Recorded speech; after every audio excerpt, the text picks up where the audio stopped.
Muslim, not that there's anything wrong with it. And I don't have cancer, not that there's anything wrong with it. Oh, maybe there is. But I just like to wear scarves. And plus, I never have bad hair days if I wear a scarf. I'm not saying I never have bad hair days, because I'll think it looks good, and then later I'll look and I'll go, ugh. But I just like wearing them. And I used to, when I was younger, like in my 20s, I'd shave my head like every couple of years, just start over. It just felt so good. Start all over. But now it's because I got a hairstyle, and then I want to start another hairstyle, but I need the hair to come in even. Well, hi. I'm not a pirate. Not that there's anything wrong with it. I'm not Muslim. Not that there's anything wrong with it. And I'm not equating that to being a pirate. It's just one thing that wears scarves. And by thing, I'm not saying that pirates, Muslims are things. I just said things. I'm a thing, you're a thing. Wouldn't you like to be a thing too? Messed up. No, I'm not a pirate. Not that there's anything wrong with it. No, I'm not a Muslim. There's definitely nothing wrong with it. There's nothing wrong with any religion, as long as it's not extremist, and it doesn't hurt people. If it makes you feel good, go ahead. I'm not a cancer patient. And I guess I am a gypsy and a hippie. But mainly it's because I don't have bad hair days. I have good scarf days. Yeah, back in my 20s, one time I thought I didn't really realize heads were so bumpy. Or that my name probably should have been Lumpy. Because I thought I felt a bump. And I'd already been planning on cutting my hair because I can get some of the black hair dye out of it. And then it started to look bad, so I'd have to just cut it all off and start over. Then I was single, I didn't care. I was at home trying to get daycare, because I didn't much like today. I didn't have much support. And, yeah, so it's like, why not? It's refreshing. It's freeing. It's like starting over. And it's like any time, I walk out of the house, especially if like my face is doing this weird Hashimoto's, who knows what else, swelling. I think a lot of it's sinus. It's been doing it for like 22 years, 2 or 3 times a year, varying degrees of severity. And I'm like, you know what? I walked out of the house looking like this.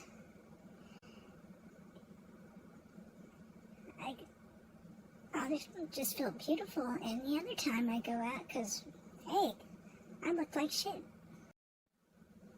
Yeah, and it's kind of freeing, like, you think to yourself, oh, people judge me or look at me, and oh man, I know I look weird or hideous, and deformed when your face is swollen up. Not quite like this effect, but, it's only like half of my nose down to half of my upper lip. It's really weird. And, Yeah, so it's like, oh, on my regular days, like, hey, I'm not that bad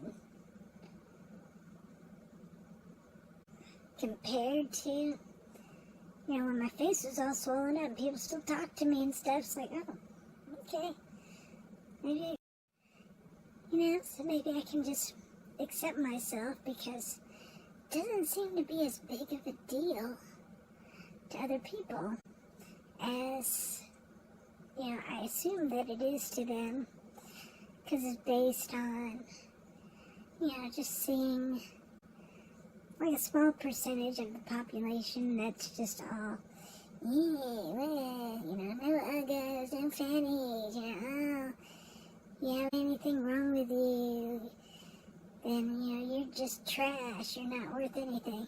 It's like, you know what, when you get to know people is when you really see how they are, and you really decide whether or not they're attractive or not. And that's not what's important. It's freeing to realize, you know what, it doesn't matter. You know, it doesn't really matter if I'm accepted. And you gotta keep saying to yourself, you know what, there's billions of people in the world, and even if you have like 10 or 20 people or classmates or something saying something nasty to you, you know what, I'm sure if you try hard enough, you can try and find 10 people that would only say good things about you once they get to know you. And if they aren't, you know, crap heads that are taking out, you know, their malfunctions on you.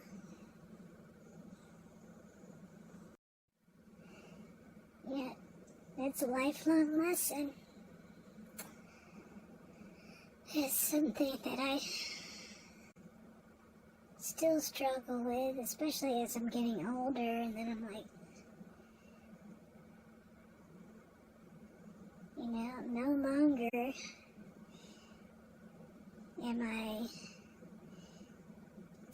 probably able, no, I probably could. You can do lots of things with photo editing and everything. But, you know, be all Miss Sex Kitten artistic. Right here, and my, you know, photos and stuff online, but now I'm like, you know, what if I see these people in real life? I already think just regular pictures are like, oh, they don't look like me. You know, if you're fake, then that's fine if you want to have like thousands of friends that you never see, you know, or people lusting after you. But then you'll go home and you always have a fear like, oh, well, what if I'm found out? You know, these people that make these videos and everything that look so much worse, instead of just getting fans and friends that accept them with all their humanity, they're going after the ones that want perfection. Why bother? It's not worth it, and as you get older you realize, and you still struggle with it. Well, some of us do. Pretty convinced. Well, a lot of the time I'm convinced that, you know, everybody else is more put together and confident, and, you know, because they have things to offer. But really, I think at least half of them, if they're even self-aware,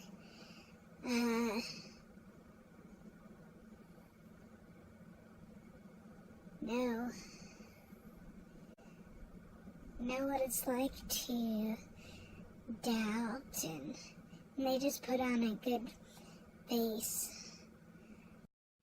And I just haven't been like that, and it's probably why I've had the experiences and sometimes met the people that I have. Because it's always like, oh, somebody actually liked me. Oh my god, I'm validated because this person likes me. It's like, and then excuse me. Oh, my huge fat man hand. Actually, it used to be little. I don't know what happened. But my sinuses are bugging me. But I can't forget what I was saying. Yeah, just don't be fake. Yeah, so it's lifelong. I'm old. I'm 50 years old. I like to kick, and I like to play video games, and act completely idiotic in videos that nobody watches because you're so unsupportive. Even though I try to be supportive of my friends, once again, my philosophy is I can control my actions. I can't control theirs, so I can't control whether or not they are complete dickwads or not. Posting all their memes about, oh, let's love one another, oh, friendship, blah, blah, blah. And then in real life,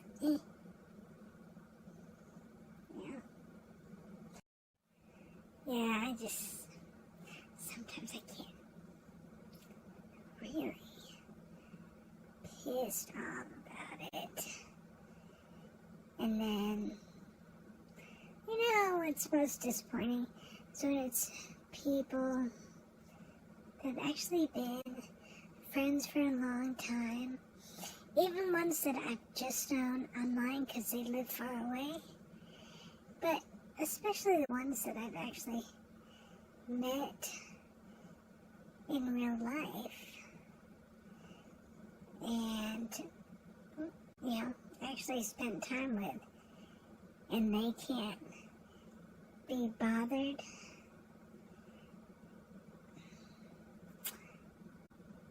After I'm always trying to do things to help people whenever I can.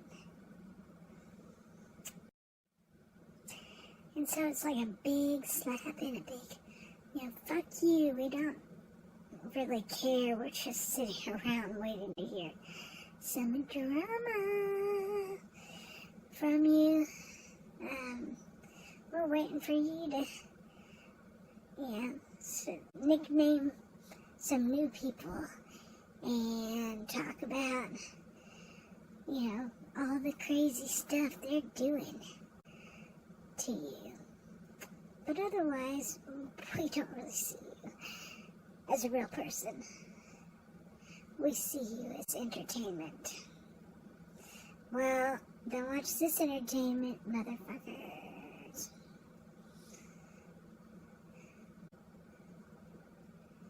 And I'm just venting. I'm like, this sounds like something that you hear on the news like 5 years later. Oh, and then they went crazy. No, I'm just frustrated. That's weird. And the people, or maybe person that I could probably vent to, probably just anytime I pick up the phone. Everyone else would kind of schedule things. That one I kind of don't want to vent to because their views sometimes are annoying. They're Trump supporters. And I'm sure there's some nice ones. Being supportive and not being nasty to others. So this is no big thing. I'm just venting. And I wish I really looked and sounded like this, because I would be so cute. I could be one of those beauty gurus that are always like, or influencers that are kind of, there's one or two that are kind of, either putting on a really good act of being kind of stupid and vacant, or, you know, they're just like, oh yeah, here's this, I would look so cute in this, oh, let me put this on, everyone could tell me how great my boobs and ass look. Yes. So now I'm just venting, and I'm pissed off at how people are nowadays. I mean, it seriously feels like people have actually changed.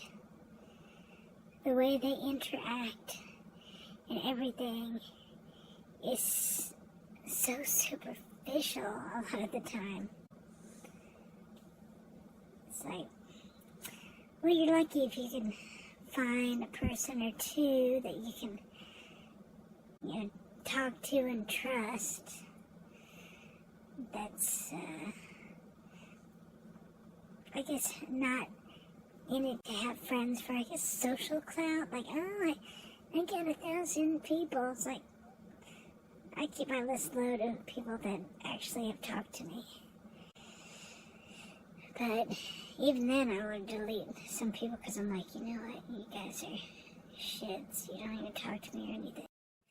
Yeah, so I'm not going crazy, because I did that shit in my, I guess in my, the first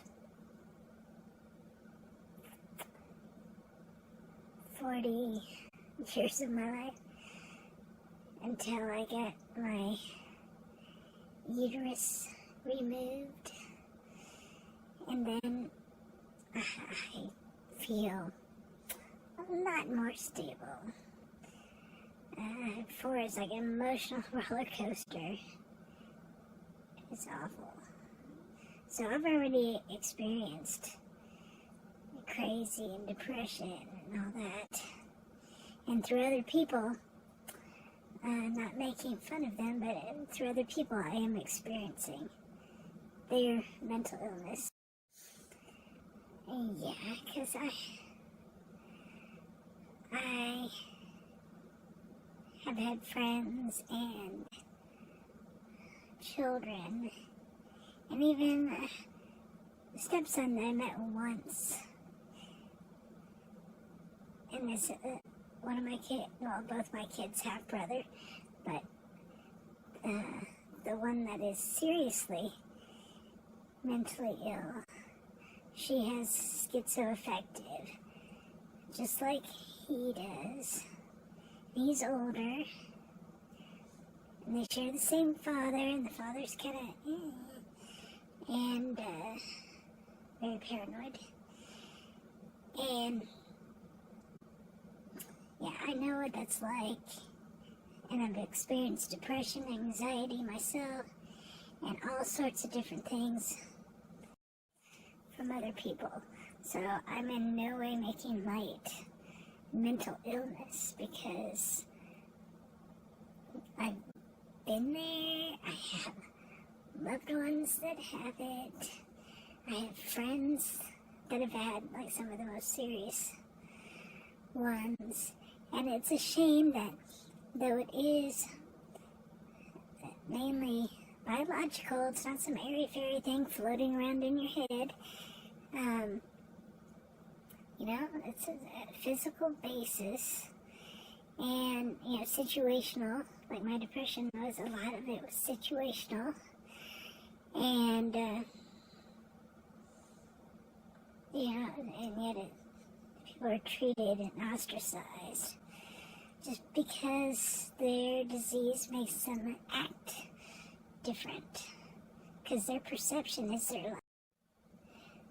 I mean, to us, sometimes if you hear a story about, this guy was showing up, this lady showing up because she thought she was David Letterman's wife and all that. But then, if you try to think about it, to her, that's reality. Her brain is telling her, this is my husband. I'm trying to get into him. And all these people don't understand what the hell's going on. They must be against me. And then with their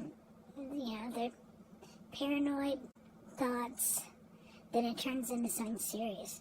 But I feel sorry for them because they're walking around thinking they live in a nightmare. I mean, I like to have an odd sense of humor, which I credit to my late father. He was critical and everything, but he was also, very funny and creative and things like that. And, so I joke about, myself going crazy and, all this weird stuff, but it's a joke. To me, I know it's not real. I'd be terrified if I thought that, I don't know. I guess if I enjoyed it, then I wouldn't be terrified. But if I thought that I was, sleeping with goats and things like that, like Tater McGee does. Well, she cuddles them. She doesn't. Yeah, she cuddles them, and she is me. But my character cuddles them, and it's all about the sheep, because she was raised by the sheep. And but I know it's not real. I know I'm not actually doing bestiality or anything. And I don't actually find the real act of that. People doing that with animals is good in any way, shape, or form. But in a fantasy skit, just to be silly, I'm cuddling sheep. I like to romance and feed my sheep. But I know the difference between reality and fiction. Yeah, so I feel bad for the people that don't recognize reality from fiction, because it's gotta be awful. Because I have some pretty bad nightmares sometimes that seem really real. And then I'm glad when I wake up, I'm like, oh wow. I thought that just happened, but it didn't. But, I'm probably, doing sub-stories and branching off again and again and again. Well, because I've had some Thai tea, and I had a rice tea, and I had some live resin hashish cartridge. And hello again. I wasn't feeling well, so I went to take a nap, expecting, like usual, my sickest dog would wake me up in like an hour and a half. But I slept from, I believe it was from like 2:30, and I woke up just because I had to pee, and it was 6. I'm like, whoa. I think it's been over a year since I slept that long consecutively. It was weird. It was so weird. It was so weird. I didn't know what to do. I was like, oh my God.